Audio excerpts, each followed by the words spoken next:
ప్రియ శ్రోతలు, మీ బైబిళ్లు తెరవండి. ఈరోజు మన పాఠం 2 తెస్సలోని పత్రిక 2వ అధ్యాయం 1 నుండి 7వ వచనం వరకు. సావధానంగా వినండి. పౌలు తెస్సలోని సంఘానికి ఉత్తరం రాస్తూ అన్నాడు, సహోదరులారా, ప్రభువు దినము ఇప్పుడే వచ్చి ఉన్నట్లుగా ఆత్మ వలననైనా మాట వలననైనా మా వద్ద నుండి వచ్చిందని చెప్పిన పత్రిక వలననైనా ఎవడైనా చెప్పిన ఎడల మీరు త్వరపడి చంచల మనస్కులు కాకుండా ఉండాలని, బెదరకుండా ఉండాలని, మన ప్రభువైన యేసుక్రీస్తు రాకడను బట్టి మనమాయన వద్ద కూడుకొనడాన్ని బట్టి మిమ్ములను వేడుకుంటున్నాము. మొదట భ్రష్టత్వము సంభవించి నాశనపాత్రుడైన పాప పురుషుడు బయలుపడితేనే కాని ఆ దినము రాదు. ఏది దేవుడు అనబడుతుందో, ఏది పూజించబడుతుందో దానినంతటినీ ఎదిరిస్తూ దానికంతటికి పైన వాడు తనను తానే హెచ్చించుకుంటున్నాడు.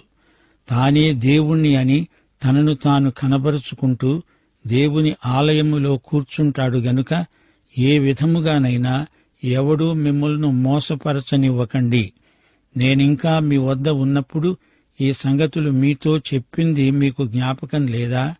కాగా వాడు తన స్వంత కాలమందు బయలుపరచబడాలని వాణ్ణి అడ్డగించేది ఏదో అది మీరు ఎరుగుదురు. ధర్మ విరోధ సంబంధమైన మర్మము ఇప్పటికే క్రియ చేస్తున్నది గాని ఇది వరకు అడ్డగిస్తున్నవాడు మధ్య నుండి తీసివేయబడే వరకే అడ్డగిస్తాడు. శ్రోతలు వింటున్నారా? 1 తెస్సలోని పత్రికలో సంఘం ఎత్తబడడం ప్రస్తావించబడింది.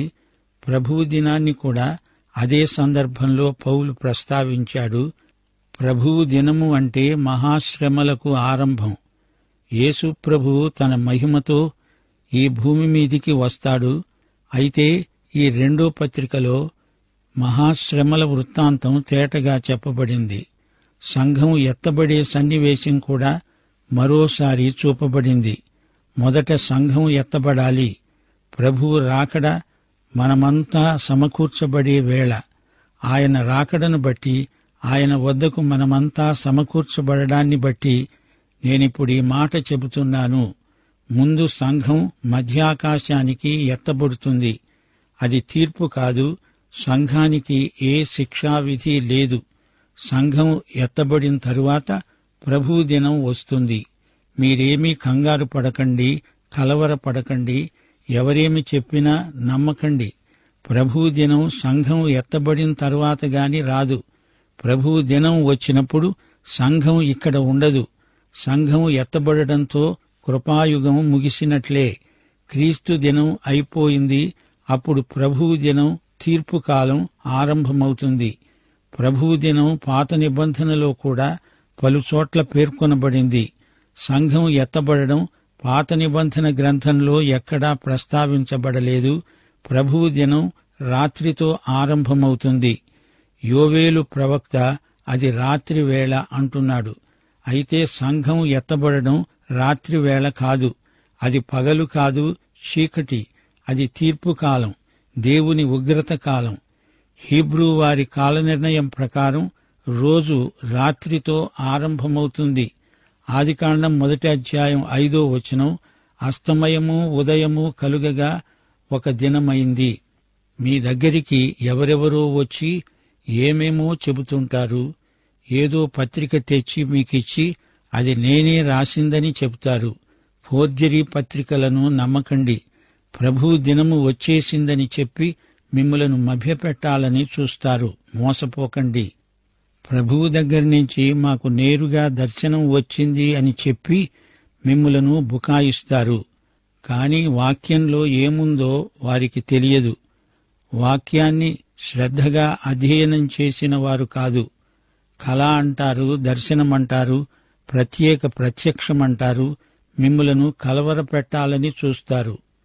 వినకపోతే, వాక్యం అధ్యయనం చేయకపోతే విశ్వాసం కలగదు. నీవు విశ్వాసివి కాలేవు. తెస్సలోని సంఘస్థులకు ఇదే జరిగింది. పౌలు చెప్పనిది, రాయనిది ఆయనే చెప్పాడని ఏదో పత్రికను తెచ్చి ప్రచారం చేస్తున్నారు. పౌలు, తిమోతి, శీల అనే ఈ ముగ్గురి సంతకాలను ఫోర్జరీ చేసి ఎవరో ఈ దుర్బోధలు చేస్తున్నారు. పౌలు దాన్ని ఖండిస్తున్నాడు. ఇంతకు వారేమి చెబుతున్నారు? ప్రభువు దినం వచ్చింది, అది ఇప్పుడు నడుస్తున్నది. ఇది వారి దుర్బోధ. తెస్సలోని సంఘస్థులను ఒక సమస్య ఎదుర్కొన్నది. వారిప్పుడు శ్రమలు అనుభవిస్తున్నారు. ఇవి మహాశ్రమలేమో, ఇది దేవుని ఉగ్రత ఏమో అని వారు భయపడుతున్నారు. ప్రభువు దినము వచ్చింది, మనం అందులో ఉన్నాము అనుకొని వారు కలవరపడుతున్నారు. ప్రభువు దినం అనేది ఒక సాంకేతిక పదంగా బైబిలులో ప్రయోగించబడింది. మహాశ్రమలతో మొదలై 1000 ఏండ్ల పాలన ముగింపు వరకు ఆ కాలమందే ప్రభువు దినము అనే అర్థంలో ఈ మాట ప్రయోగించబడింది.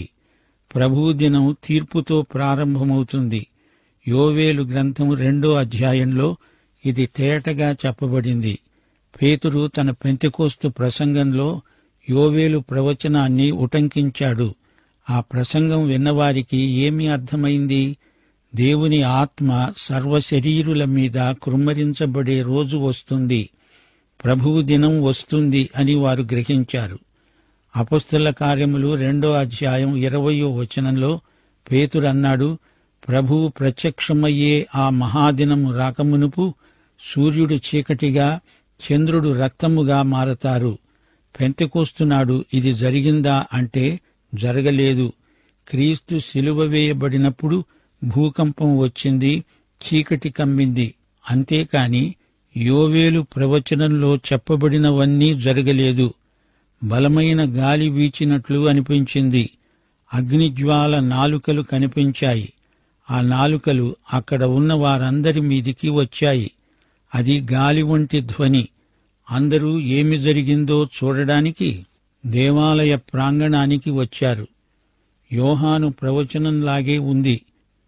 యోవేలు ప్రవచనం పూర్తిగా నెరవేరలేదు. వీరు తాగి మత్తులై ఉన్నారని మీరనుకుంటున్నారా?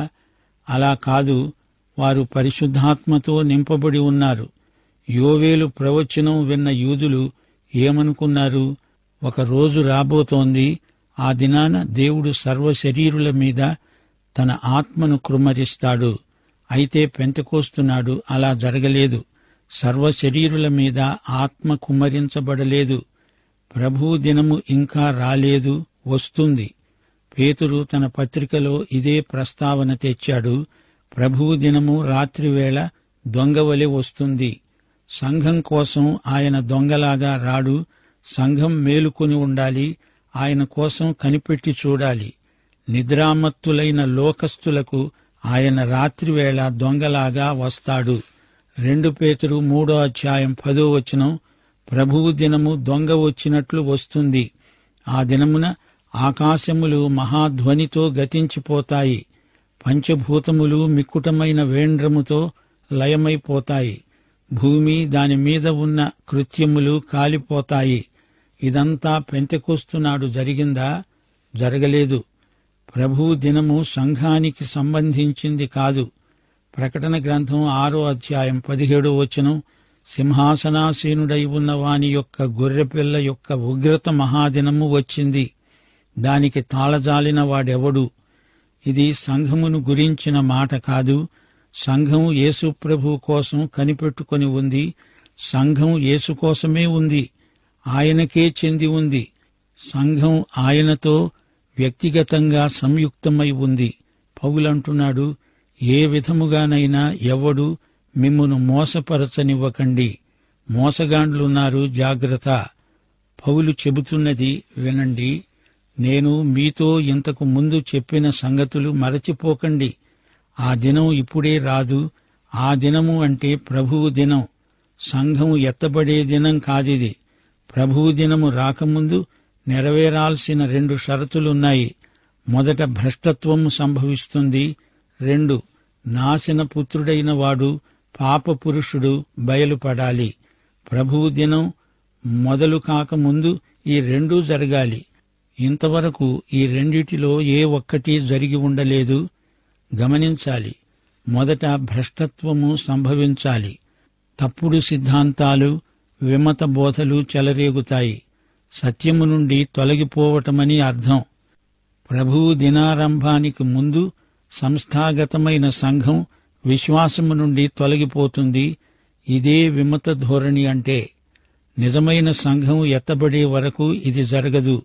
లూకాసు వార్త 18వ అధ్యాయం 8వ వచనంలో ప్రభువు అన్నాడు, మనుష్య కుమారుడు వచ్చినప్పుడు ఆయన భూమి మీద విశ్వాసము ఉండడము కనుగొంటాడా? ఇక్కడ విశ్వాసము అంటే అసలు అర్థమేమిటి? ప్రభువు మనకిచ్చిన సర్వసత్యం. ప్రభువు అడిగిన ప్రశ్నకు జవాబు, విశ్వాసమును ఆయన కనుగొనడు. సత్యము నుండి తొలగిపోయిన వారే మిగులుతారు. సంపూర్ణ భ్రష్టత్వం ప్రాప్తిస్తుంది. సంఘ వ్యవస్థ విశ్వాసము నుండి తొలగిపోతుంది. సత్యం కల్తీ అయిపోతుంది. అసలైన సంఘం ఎత్తబడుతుంది. అంతవరకు ప్రభువు దినము రాదు. సంఘం ఎత్తబడే విషయం పౌలు ఇక్కడ రాయలేదు. ఈ అంశాన్ని 1 తెస్సలోని సంఘంతో విపులంగా చర్చించాడు. 1 తెస్సలోని 4వ అధ్యాయం 16-17 వచనాలలో ఈ సంగతి స్పష్టం చేశాడు. ఆర్భాటముతో, ప్రధాన దూత శబ్దముతో, దేవుని బోరతో పరలోకము నుండి ప్రభువు దిగి వస్తాడు. క్రీస్తునందుండి మృతులైన వారు మొదట లేస్తారు. ఆ మీదట సజీవులమై నిలిచి ఉండే మనము వారితో కూడా ఏకముగా ప్రభువును ఎదుర్కోవడానికి ఆకాశమండలానికి మేఘముల మీద కొనిపోబడతాము. కాగా మనము సదాకాలము ప్రభువుతో కూడా ఉంటాము. ఈ విధంగా సంఘం ఎత్తబడుతుందని ఇంతకు ముందు పౌలు విపులీకరించాడు. అయితే ఇక్కడే విడువబడిన సంఘం ఒక సంస్థగా, వ్యవస్థగా విశ్వాసము నుండి తొలగిపోయి ఉంటుంది. ప్రకటన 17వ అధ్యాయంలోని మహావేశ్య ఈమె. ప్రభువు లవొదికయ్య సంఘానికి ఉత్తరం రాశాడు. ఇది 7వ సంఘం, చిట్ట చివరిది. ఈ సంఘం భ్రష్టుపట్టిన సంఘం. ఇప్పుడు మనమున్న సంఘయుగము ఇదే. నిజమైన విశ్వాసులు ఎత్తబడిన తరువాత మిగిలిన సంఘమే లవొదికయ్య. రాను రాను లవొదికయ్య విశ్వాసము నుండి, సత్యము నుండి పూర్తిగా తొలగిపోతుంది. విశ్వాసులు, అసలైన సిసలైన విశ్వాసులు పైకి ఎత్తబడతారు. అప్పుడు ఈ లోకం హర్షిస్తుంది. గాని అది ప్రభువు దినం, శ్రమలకు ఆరంభం, భయంకరమైన తీర్పు దినారంభం. లోకం మహాశ్రమల కాలంలో జరగబోయేది గ్రహించలేక 1000 ఏండ్ల పాలనలో ప్రవేశిస్తాము అనుకుంటారు. అది వారి భ్రమ. లోకం ఎన్నడూ కనీవిని ఎరుగని శ్రమలు వస్తాయి. సంఘం ఎత్తబడుతుంది. లోకం ఈ విషయమై సంతోషించవచ్చుగాని మహాశ్రమలలో లోకం గతి ఏమవుతుందో తెలియదు. శ్రోతలు, పాపపురుషుడు బయలుపరచబడతాడు. ఇతడు నాశనపుత్రుడు. ఇతడే అంత్యక్రీస్తు. బైబిలులో అంత్యక్రీస్తుకు 30 బిరుదాలున్నాయి. పాత నిబంధనలో కూడా పలుచోట్ల అంత్యక్రీస్తు పేర్కొనబడ్డాడు. ఈ అంత్యక్రీస్తు ఎవరు? అతడు సైతాను మనిషి. వీడు రోమా సామ్రాజ్యాన్ని పునరుద్ధరిస్తాడు. వీడు ప్రపంచ నియంత అవుతాడు. లోకాన్ని మోసం చేస్తాడు. అతడు ఇప్పుడు ఈ లోకంలో ఎక్కడో ఉన్నాడు. మహాశ్రమల కాలం ఆరంభమయ్యే వరకు అతడు బయటికి రాడు. అంత్యక్రీస్తు తానే దేవుణ్ణని ప్రగల్భాలు చెప్పుకుంటాడు. ప్రకటన గ్రంథం 13వ అధ్యాయంలో సముద్రములో నుండి వచ్చిన మృగం అంత్యక్రీస్తే. పశ్చిమ ఐరోపాను తిరిగి ఉద్ధరిస్తాడు. తానే దేవుణ్ణని చాటుకుంటాడు. అతడే క్రీస్తు అని ప్రజలు భ్రమపడతారు. అది ఒక పెద్ద అబద్ధం. ఈ విషయాలను పౌలు అంతకు ముందే చెప్పాడు. ఈ లోకంలో చెడుగును అరికట్టేది ఎవరు? పరిశుద్ధాత్మే. సంఘం పరిశుద్ధాత్మ నేతృత్వంలో చెడుగును, పాపాన్ని బరితెగిపోకుండా అరికడతాడు.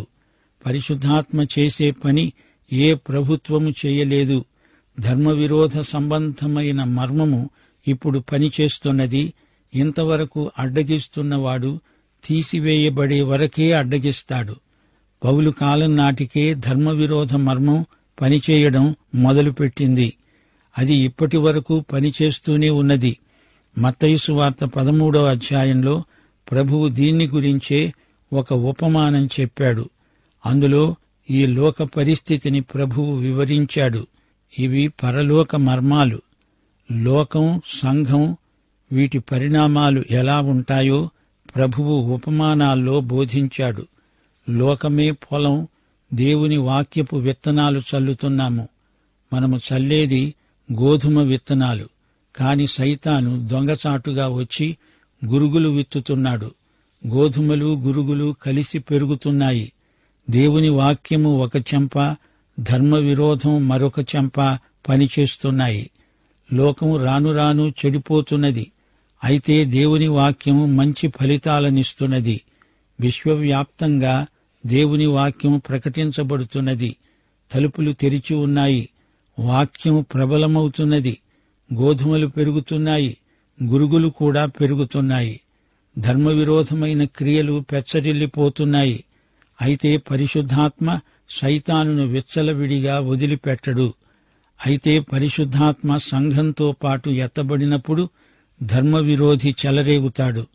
పరిశుద్ధాత్మ సంఘములో ఉండి సంఘము ద్వారా పనిచేస్తాడు. సంఘాన్ని పరిశుద్ధాత్మే పైకి ఎత్తుకుపోతాడు. మహాశ్రమల కాలంలో పరిశుద్ధాత్మ ఉండడా అంటే ఉంటాడు. పెంతెకోస్తుకు ముందు పరిశుద్ధాత్మ లేడా? ఉన్నాడు. పాత నిబంధన కాలంలో పరిశుద్ధాత్మ ఉన్నాడు. కాని అప్పుడు పరిశుద్ధాత్మ పరిచర్య వేరు. అలాగే సంఘము ఎత్తబడిన తరువాత పరిశుద్ధాత్మకు ఇక్కడ మరో పరిచర్య ఉంది. విమోచన దినము వరకు పరిశుద్ధాత్మ మనలను ముద్రిస్తున్నాడు. మనలను యేసు ప్రభువుకు అప్పగించే వరకు ఆయన మనలను నడిపిస్తాడు. సంఘమును యేసు ప్రభువుకు అప్పగించిన తరువాత ఆయన తిరిగి భూమి మీదికి వస్తాడు, పరిచర్య చేస్తాడు. అయితే అప్పుడు పరిశుద్ధాత్మ చెడుగును అరికట్టడు. సైతానును కొంతకాలం అలా వదిలేస్తాడు. అప్పుడు మనం ఈ లోకంలో ఉండము. దేవునికి స్తోత్రం. సైతాను పట్టపగ్గాలు లేకుండా రెచ్చిపోయే కాలం. ప్రియ శ్రోతలు, అప్పుడు ధర్మవిరోధి బయలుపరచబడతాడు. వాడు పాపపురుషుడు, అంత్యక్రీస్తు. అతడు నియంత. అతణ్ణి ఎవరూ ఆపలేరు. ప్రభువు మాత్రమే ఆ పని చెయ్యగలడు. ఈజిప్టులో ఉండగా దేవుని ప్రజలు నిస్సహాయులు. దేవుడు వారిని విమోచించాడు. అలాగే మహాశ్రమల కాలంలో విశ్వాసులను దేవుడే కాపాడుతాడు. ప్రభువు వచ్చి రాజ్యం స్థాపిస్తాడు. ప్రభువైన యేసు తన నోటి ఊపిరి చేత, తన ఆగమన ప్రకాశము చేత అంత్యక్రీస్తును నాశనం చేస్తాడు. నోటి ఊపిరి అంటే ఏమిటి? ఆయన నోటి నుండి వెలువడే వాక్యం. అది రెండంచుల పదునైన ఖడ్గం. దేవుని వాక్యమే ఈ సృష్టికి మూలం. ఆయన నోరు తెరిచి మాట్లాడితే అది వెంటనే జరుగుతుంది. ఆదికాండం 1:3 దేవుడు వెలుగు కావాలి అని పలుకగా వెలుగు కలిగింది. యేసుక్రీస్తు సజీవమైన దేవుని వాక్యమే. ఈ రోజున మనకు బైబిలు ఉన్నది. ఇది రాయబడిన దేవుని వాక్యం. రాయబడిన దేవుని వాక్యం శరీరం ధరించి యేసుక్రీస్తుగా అవతరించటం విశేషం. యేసు ప్రభువు తిరిగి వచ్చినప్పుడు ఆయన సజీవమైన దేవుని వాక్యమై వస్తాడు. ప్రియశ్రోత, నీవు ఈ యేసుక్రీస్తును నీ స్వకీయ రక్షకుడుగా ఎరుగుదువా? ఆయన వచ్చినప్పుడు మధ్యాకాశానికి ఎత్తబడే సంఘములో నీవుంటావా? అట్టి నిశ్చయత నీకున్నదా? అయితే ఈ పాఠం నీకోసమే. మన ప్రభువైన యేసుక్రీస్తు వారి కృప, తండ్రి అయిన దేవుని ప్రేమ, పరిశుద్ధాత్మ యొక్క అన్యోన్య సహవాసము మనకందరికీ సదాకాలము తోడై ఉండునుగాక. ఆమేన్.